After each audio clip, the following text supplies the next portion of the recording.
Hello guys, in this video I will just mention some key points of how to make the best AI commands inputs for generation output like text, coding, images, videos and so on.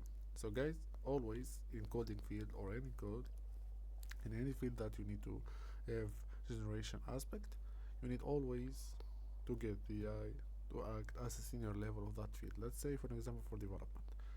You just mention act with me as senior developer on this technology. You provide the input and you make a discussion with which information, like you can ask for the information that you need or you can provide more for that in order to give more data, so more clear input, more clear output and so on. It is really needed for that. So guys, it is simple, easy and so on. Don't make AI to make a lot of features in one. Just do step by step, getting the first feature. Always analyze the output with it. Make discussion about it. If you have critics, give it. And that's it, guys. That's how you can deal with that. I hope those tricks can help you.